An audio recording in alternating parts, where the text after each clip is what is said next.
अस्सलामुअलैकुम स्टूडेंट्स, उम्मीद करता हूँ आप तमाम लोग खैर खैरियत से होंगे और बहुत ज़्यादा बेहतरीन ज़िंदगी गुजार रहे होंगे। स्टूडेंट्स, आज की इस वीडियो में हम पाकिस्तान नेवी की सेलर की टेस्ट प्रिपरेशन करेंगे, जिसके अंदर हमारे पास बहुत सारे क्वेश्चंस हैं फ़िज़िक्स के, और उसके अलावा जो है हमारे पास केमिस्ट्री के, मैथमेटिक्स के, इंग्लिश के और जीके के। तो फ़िज़िक्स से स्टार्ट करते हैं बिना टाइम वेस्ट किए। ये अनदर पार्ट है, आपको पता होगा काफ़ी टाइम से हम इसकी प्रिपरेशन कर रहे हैं, तो ये आज की video part number 5 I think होने वाला है। तो फिजिक्स के क्वेश्चन देख लेते हैं। सबसे पहले, which of the following is a vector quantity. Vector quantity कौन सी ऑप्शंस में से? Option number C, displacement. ऐसा unit of magnetic flux. Magnetic flux का ऐसा यूनिट क्या होता है? Weber. Which law states current, voltage and resistance, यानी कि करंट, वोल्टेज एंड रेजिस्टेंस को कौन सा लॉ जो है हमारा रिलेट करता है? V is equals to I R, ये वाला लॉ, ये है ओम्स लॉ। ठीक है, नेक्स्ट देखते हैं refracting index of vacuum. Vacuum का रिफ्रैक्टिव इंडेक्स बताना है तो 1 है। If mass of an object is double, velocity remains constant, it momentum है। अच्छा, मोमेंटम जब एक मास है वो डबल हो जाएगा, वेलोसिटी सेम रहेगी, तो मोमेंटम के साथ क्या होगा? मोमेंटम हाफ होएगा, डबल होएगा, सेम रहेगा या ज़ीरो हो जाएगा। समझाता हूँ कैसे। ये मोमेंटम है, ठीक है। इसका फॉर्मूला होता है मास मल्टीप्लाई वेलोसिटी। मास 2 है, वेलोसिटी 3 है, ठीक है। तो ये क्या हो गया? 6, ठीक है। 2 3 ज़ा 6। अब इन्होंने क्या बोला है? आपने मास डबल कर देना है, ठीक है। तो मास अगर हम इधर 4 कर दें, velocity remains constant, velocity constant रहेगी यानी सेम रहेगी, तो क्या हो जाएगा? आंसर 4 3 ज़ा 12। अब ये जो 6 था ये डबल हो गया, यानी मोमेंटम जो था वो डबल हो गया। तो इस तरह से ऑप्शन नंबर बी करेक्ट है। Which type of energy is stored in battery. Battery में कौन सी एनर्जी स्टोर होती है? Chemical energy. Which instrument is use to measure electric potential difference. अच्छा, पोटेंशियल डिफरेंस मालूम करने के लिए, मेजर करने के लिए कौन सा इंस्ट्रूमेंट यूज़ होता है? तो वोल्ट मीटर यूज़ होता है भाई। Which law explains airplane can fly. कौन सा लॉ बताता है कि एयरप्लेन फ्लाई कर सकते हैं? तो बर्नौलीज प्रिंसिपल बताता है। बर्नौलीज प्रिंसिपल था क्या? बर्नौलीज प्रिंसिपल बोलता है, बर्नौलीज प्रिंसिपल का स्टेटमेंट बोलता है कि जब हवा तेज़ होती है तो उसका प्रेशर कम होता है, और जब हवा कम होती है तो उसका प्रेशर ज़्यादा होता है, ठीक है। अब ये आप बोलेंगे कि एयरप्लेन का इससे क्या लेना देना? भाई, एयरप्लेन तो हवा से ही उड़ रहा होता है ना। तो एयरप्लेन के जो विंग्स होते हैं ना, वो क्या करते हैं? एक उसका ऊपर, विंग के ऊपर का हिस्सा होता है, एक नीचे का हिस्सा होता है। तो जो विंग के ऊपर का हिस्सा होता है ना, उसमें ज़्यादा हवा होती है, ठीक है, उधर से ज़्यादा हवा गुजरती है। विंग के ऊपर के हिस्से से ज़्यादा हवा गुजरती है और विंग के नीचे के हिस्से से कम हवा गुजरती है। अब जब विंग के ऊपर के हिस्से से ज़्यादा हवा गुजरती है, उसका प्रेशर कम होता है। विंग के नीचे के हिस्से से हवा कम गुजरती है तो उसका प्रेशर ज़्यादा होता है, और जब प्रेशर ज़्यादा होता है नीचे वाले हिस्से में, तभी वो प्लेन ऊपर लिफ्ट कर रहा होता है, यानी उड़ रहा होता है। तो इस वजह से ये बर्नौलीज प्रिंसिपल एयरप्लेन की फ्लाई में बहुत ज़रूरी है। नेक्स्ट देखते हैं, ऐसा यूनिट ऑफ इंडक्टेंस है। इंडक्टेंस का ऐसा यूनिट बताना है तो वो है हेनरी, ठीक है। Which wave does not require a material medium. कौन सी वेव है जिसके अंदर मटीरियल मीडियम की ज़रूरत नहीं? तो वो है हमारी रेडियो वेव, ठीक है। नेक्स्ट क्वेश्चन देखते हैं केमिस्ट्री का। Which element has the chemical symbol of Mg? Magnesium, ठीक है। नेक्स्ट है, which of the following is an exothermic process. Option में से एक्सोथर्मिक कौन सा है? तो वो है combustion of coal. Combustion of coal क्या है? हमारे पास एक्सोथर्मिक प्रोसेस होता है, एक्सोथर्मिक रिएक्शन होता है। Which gas is use in fire extinguisher? Carbon dioxide. Which metal is use to galvanize iron? Galvanize का मतलब क्या होता है? गेल्वेनाइज आयरन का मतलब होता है कि आयरन के ऊपर तय चढ़ाते हैं हम, ताकि उसके ऊपर रस्ट ना लगे, जंग ना लगे। तो किस चीज़ की तय चढ़ाते हैं? जिंक की। कौन सा मेटल गेल्वेनाइजिंग के लिए यूज़ होता है ये पूछा गया, तो जिंक यूज़ होता है। Which element is a noble gas? भाई, नियोन नोबल गैस है। Chemical formula of baking soda NaHCO3, option B correct है।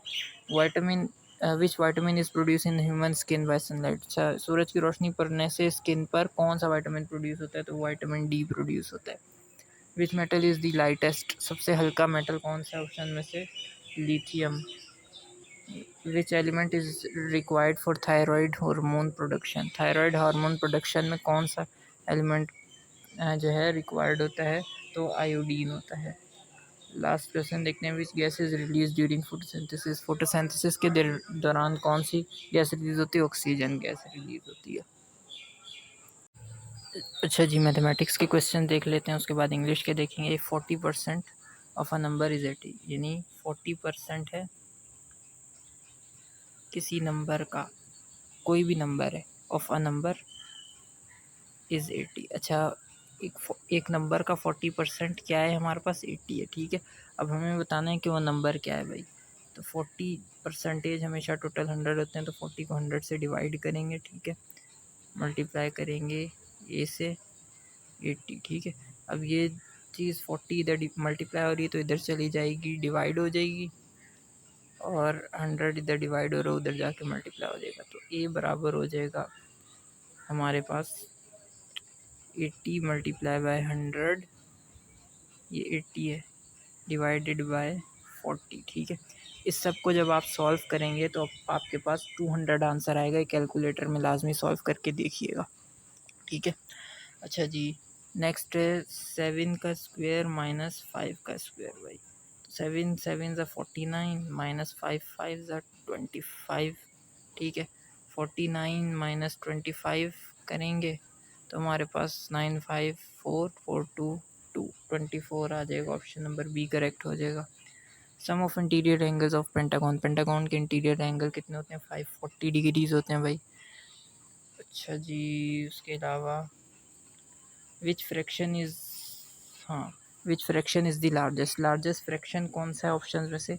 तो भाई ये क्वेश्चन जो है आपका होमवर्क है, ठीक है। ये मैं बताता हूँ कैसे करना है।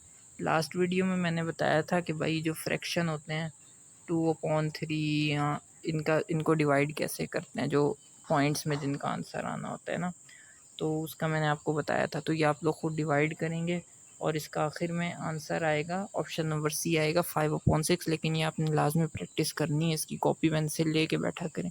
जब भी मेरी वीडियो देखें ना, एक आधी कॉपी पेंसिल ले लिया करें, जो मुश्किल चीज़ लग रही है वो आप लिख लिया करें और बाद में समझ लिया करें, ठीक है। और प्रैक्टिस लाजमी किया करें मैथ्स की। अच्छा जी, एक क्वेश्चन देखते हैं। x is equals to -3, X जो है -3 के बराबर है, ठीक है। इसका x का स्क्वायर कितना हो जाएगा। तो भाई x का स्क्वायर यानी कि -3 का स्क्वायर, -3 का स्क्वायर कितना होता है, 3 3 ज़ा 9, तो 9 होता है। अब ये माइनस आप बोलेंगे माइनस का सेट गया, तो माइनस माइनस 2 बार आ जाएगा तो प्लस हो जाएगा, ठीक है। साइन मल्टीप्लाई हो जाएंगे, माइनस माइनस तो प्लस हो जाएगा। 2 की वैल्यू है 5, ठीक है, 2 की पावर है 5, सॉरी 2 की पावर 5 है। इसको सॉल्व करेंगे भाई, 2 यानी कि 5 टाइम्स है, 1 2 3 4 5, ठीक है। 2 2 ज़ा 4, 4 2 ज़ा 8, 8 2 ज़ा 16, 16 2 ज़ा 32, ठीक है। ऑप्शन नंबर सी करेक्ट है।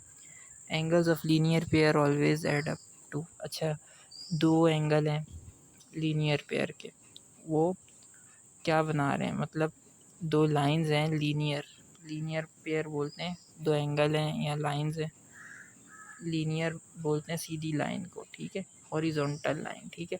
अब ये दो लाइंस हैं, ये मिलकर बना रही हैं कितने डिग्री का एंगल बना रही हैं, ठीक, ये हमें बताना है।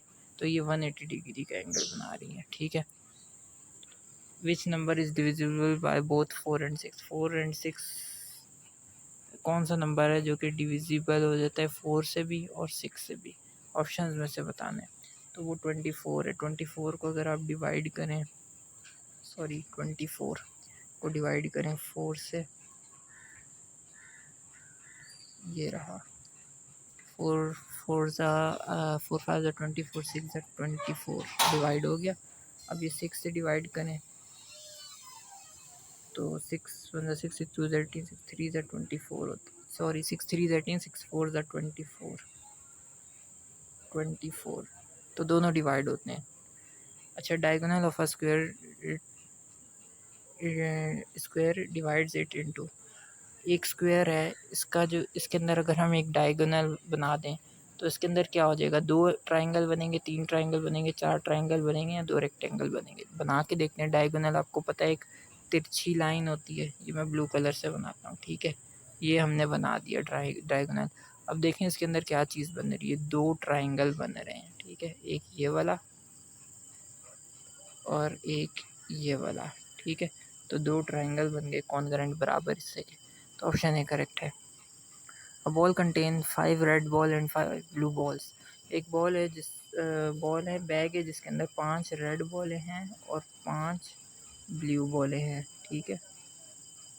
अब हमें बताना है कि अगर हम उस बैग में हाथ डालें और बॉल निकालें तो क्या चांस है, क्या प्रोबेबिलिटी है कि उसके अंदर से रेड बॉल निकलेगी। तो भाई ये प्रोबेबिलिटी का फार्मूला इधर मैं लिख देता हूँ, ठीक है। प्रोबेबिलिटी का फार्मूला होता है जिस चीज़ की प्रोबेबिलिटी निकालनी हो वो आ जाएगा, यानी रेड बॉल्स आ जाएंगी और जो टोटल बॉल्स है वो आ जाएंगी, ठीक है।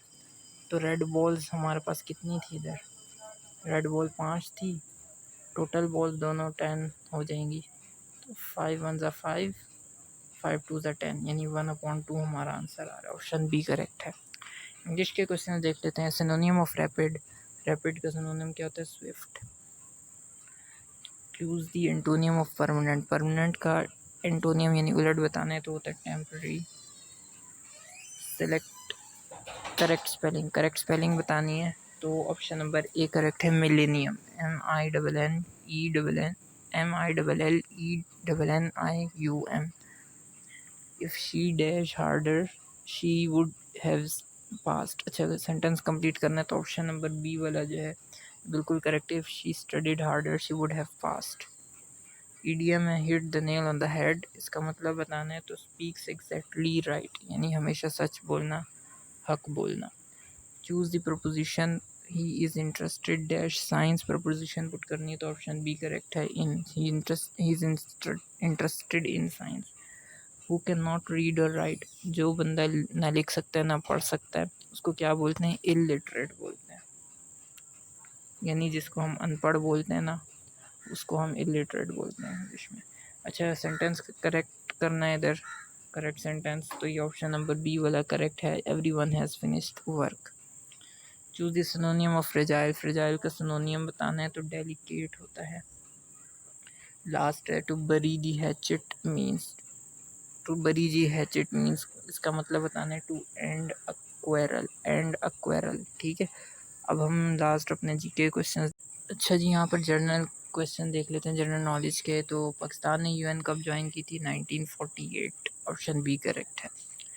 Naval academy of Pakistan, Pakistan naval academy कहाँ पर है, तो कराची में है, option B. Largest dam of Pakistan by water storage capacity, सबसे बड़ा डैम कौन सा है, तरबेला डैम है भाई। Which is the smallest province by area, सबसे छोटा सूबा कौन सा पाकिस्तान में एरिया के हिसाब से, तो वो KPK, ऑप्शन बी। उसके बाद the national fish of Pakistan, Pakistan की नेशनल फ़िश कौन सी है, यानी कौमी मछली mahseer. Highest civil award of Pakistan कौन सा भाई, नेशनल है, Nishan Pakistan. The founder of Pakistan navy, Pakistan navy के फाउंडर कौन थे, Mohammad Ali Jinnah. Which state separates Asia from North America, कौन सा स्ट्रेट जो है एशिया को नॉर्थ अमेरिका से सेपरेट करता है, आई थिंक बेरिंग स्ट्रेट है, इसका कंफर्म नहीं, आप लोग चेक कर लीजिएगा लाजमी। Headquarters of Pakistan navy is located in Islamabad. Last question है, Pakistan navy celebrates its operational success in 1965 war on day. तो इसका जो आंसर है, पाकिस्तान नेवी ने अपनी जो पहली सक्सेस थी वो 1965 की जो सक्सेस थी वो 8 सितंबर को मनाते हैं, 8 सितंबर को जीती थी। तो स्टूडेंट्स आज की वीडियो में इतने क्वेश्चन थे, उम्मीद करता हूँ वीडियो समझ आई होगी, पसंद आई होगी, सारे क्वेश्चन समझ आए होंगे। कोई क्यूरीज हो एवरीथिंग आप लोग डिस्कस कर सकते हैं कमेंट में, हमारा व्हाट्सएप नंबर भी दिया हुआ होता है, व्हाट्सएप ग्रुप भी आप उसमें ऐड हो सकते हैं, हमसे रब्ता कर सकते हैं। Thank you very much for watching this video till the end, Allah.